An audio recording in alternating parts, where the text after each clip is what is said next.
So welcome back, guys, and isn't this absolutely spectacular? Could not ask for anything better when it comes to a cheetah. He's up on this fallen over tree, and Dave and I have been hoping that he would come here, and he was angling completely the opposite direction, and then he just changed direction at the last minute and has come up and is posing in the most incredible way. It is possibly one of the best cheetah sightings I've had in a very, very long time. It is absolutely incredible, and he's been up there now for a solid 10 minutes, just sitting, completely ignored the impalas that we had earlier, and has come up here now and is just looking around and posing like an absolute champion. It's an incredible sighting of a cheetah. You can see he's starting to get a bit warm. His breathing has quickened a little bit, and he's scanning all over the place. Now, I did incorrectly ID it. It is actually the one with the opaque eye. The left-hand side, or left-hand eye, is starting to go a little bit opaque. And it's interesting because the tree that he's on now, there is some old dung from a cheetah. Now, whether it's his or his brother's, I'm not quite sure. But he's been up there and he's sniffed around for a long time. And so I think, in all likelihood, it's maybe his brother's. And that's why he's just stopping to look around to see what's going on. And to see if there's any sort of sign. But the dung is very, very old. It's just behind where his tail is there, just over there. And so I'm just showing Dave where it is, but there you can see it just on the log, a little bit to the left there, Dave. There we go. So that's the dung right there. And so that's what it's sniffing, but none of it is very fresh. It's all quite old. It's desiccated, so I don't think there's too much sign of, and he'll know that that's not fresh and not to worry, but still just watching from up there. And like I say, the shot itself is just absolutely incredible, and the sun has just come out. We've got these storm clouds in the background. It is something quite spectacular. You can see, look at that tail as well as it moves. Absolutely beautiful. So you can see how flattened that tail is there. So that's that rudder that helps them when they're going at that incredible speed that they go at. It just helps for them to be able to turn quickly. It's very different to the tail of a lion or a leopard. They will have those kind of long tails with a big bob on the end, and theirs are much more rounded and not as flattened as what this is. So quite incredible, the difference in that. And you can see the spots clearly. Really stunning cat, this. So, Mike, you were asking about the cataracts and whether or not they affect this cheetah when hunting. Well, it can possibly affect them. Obviously, their depth perception will be a little bit out. But for the most part, I've watched this cheetah hunt, and he's had this for quite a while now. It started developing in about, I think it was about 2014, he started to get this cataract starting to come through. And so the fact that he survived this long with it means that he's obviously found a way, so his other eye will be good, and then he's got incredible senses when it comes to smell and hearing. You can see those rounded ears, and then those whiskers are also going to play a huge part in it. Now, his eye is not fully opaque as well, so he's probably still got a little bit of vision out of that left eye, so it's just his depth perception will be slightly out, but he still manages to be able to do the job and to get the food that he needs, especially now. You can imagine they've been split apart, the two brothers, so he might have relied on his brother for a bit, but these two have been apart now for almost a month, and he would never have been able to survive like that if he couldn't catch his own food. So he's definitely making a plan, and he's just utilizing all the other senses to be able to find the food that he needs and catch what he's targeting. Also, he's lucky he's in an area where it's quite dense and thick, so he can get himself into places where they normally would, and so he can burst out with that speed, and it means he can get quite close to them quickly, and so he probably spots things a lot closer than what he would if he was in places like Kenya or Tanzania, or even in the salt pans of Botswana, where the field of view is just that much further, and you'd have to rely on really excellent eyesight to be able to see them. But isn't that spectacular? It's so nice also to see the cheetah being active and up and moving around. Jackie, yes, the flies are driving us nuts. It's driving the cheetah mad. You can see its ears are flicking all the time, the tail's moving all the time, and Dave and I are being absolutely hounded by them as well. They're all over our face and legs, and it is quite uncomfortable, but when you've got a sight like that, it's worth dealing with, that's for sure. But you can imagine for a cat how much worse it must be, all in their ears and up their noses and in their mouth. It really can't be comfortable at all.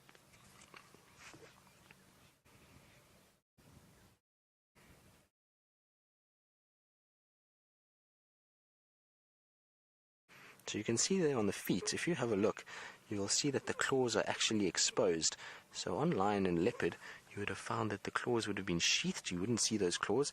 And the reason why the cheetah has its claws exposed is because when it runs so fast that it needs those claws to act much like an athlete's shoes with have the little spikes on them, so it grips much better. So when they're chasing an animal, their claws dig in, and it helps for them to get the traction that they need to run so fast, as well as the traction when they're turning to be able to make sharp turns to get out of there and get towards the animal that they're chasing.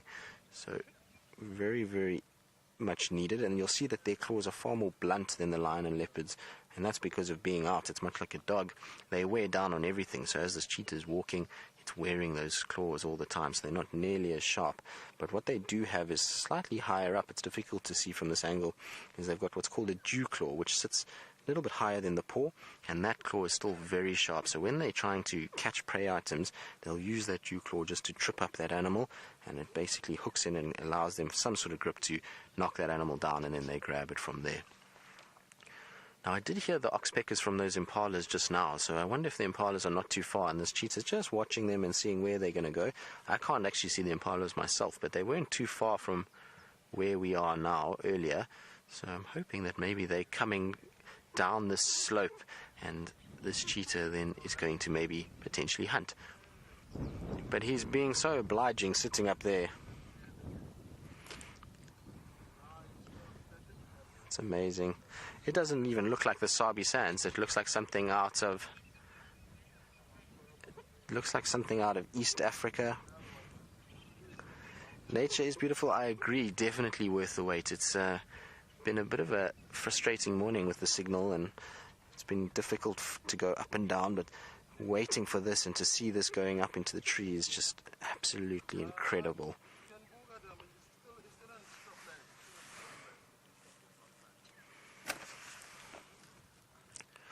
It was interesting because he actually crossed into the Kruger National Park, so we thought we had gone and that was the end of it. And like I say, he changed direction and came back to us and keeps looking around a little bit. But this is obviously a tree they utilize often, these two, so you'll find that they probably come to this regularly, and that's why he's come here, is to just check if there's any sign. And as he's moved along, all these fallen over trees, like we see here, he's defecated on. So he's urinated, he defecated on one of the trees further back, and so he's leaving a very clear signal to not only his brother but any other cheetah that potentially comes through here. Like I was saying last week, we had 2 new males or unidentified males, and so if they come this way, they then know that this is this cheetah's territory and that they must not come into it and not try their luck, as these guys will then chase them away. It also serves as a chemical signature to any female. There you go, see his scent marking? So he's just spraying. That's the 3rd time he's actually urinated on this particular tree, so he's urinated quite a bit. I think he's going to decide to come down now.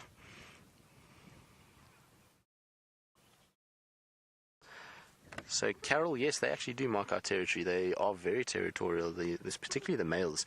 And in areas like this where we have such a low density, they're going to be highly territorial of their area. They're going to make sure that they defend an area so that if there's a female that comes out here, that there isn't another male that steals them before they get there. So they do mark regularly, and places that they mark is like this. So you're not like lion and leopard that typically mark on the roads or on pathways. These guys will always mark on some sort of structure. So they use trees, mostly fallen over trees, but I have seen them also use standing trees. So they utilize those kind of landmarks that are very prominent within these open areas. And any cheetah that walks through here knows that it's going to go up onto one of these to try and scan around. And so if they scent mark on those, then they will be seen or smelt, should I say, by any other cheetah that comes past.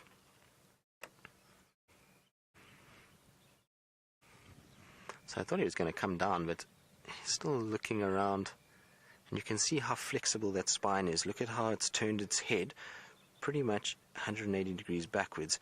It's almost looking over its own back at the moment, and it needs that really flexible spine to be able to run the speeds that it does. That spine bends a lot more than anybody else's, and so it allows those front legs to come right forward to be able to get the strides that they get. So a cheetah, when it's running at full speed, will be covering about 7 meters in a stride, which is quite incredible. Now he's just turned around and he's looking very intently behind us. There is a little water hole that we have behind us here, and maybe those impalas have gone to that water hole, and that's why he's staring. He can actually see those impalas again. I can't see anything, but it's possible. Dave, you see anything? No.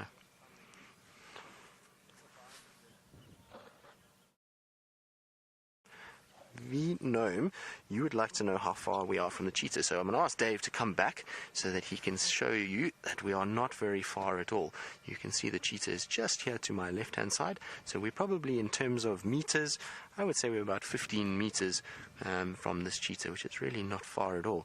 But you can see the cheetah is not even paying any attention to us whatsoever. It's busy looking around everywhere but at us, and so it doesn't see us in any way as a food item or a threat, and that's why it's happy to sit up on this tree. If it perceived us to be a problem, this cheetah would have been down this tree and running long ago and wouldn't have allowed us to even park where we are now. So these cheetah are very relaxed, and they don't see us as food at all, otherwise it would have tried to have hunted us many times before. These males have been in the Sabi Sands now since about 2011, so I mean it's been a long time that they've been around vehicles and seen vehicles, and so they've become very relaxed with it. But we actually, potentially, when he was walking along, he came a lot closer a few times. He came right past the vehicle, but we parked a little bit further away just because we wanted the scale of it and the scene of it on this fallen over tree. It's just so spectacular with being a little bit further away and just seeing the whole area and the view that we have from here. So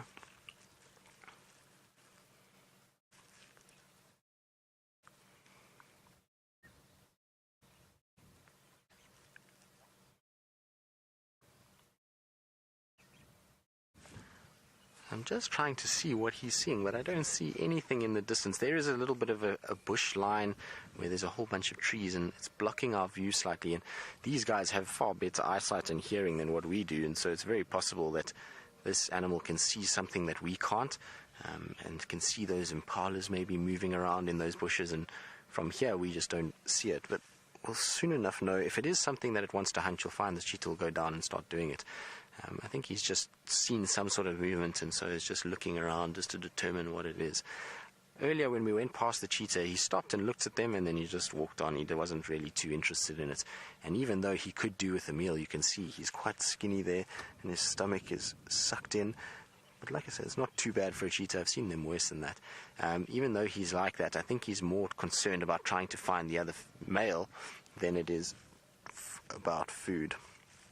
Alright, so we're going to stay with this cheetah for as long as we can. It's such a spectacular sighting. And while we do that, let's go back to Brent and see what he's been up to over the last little bit.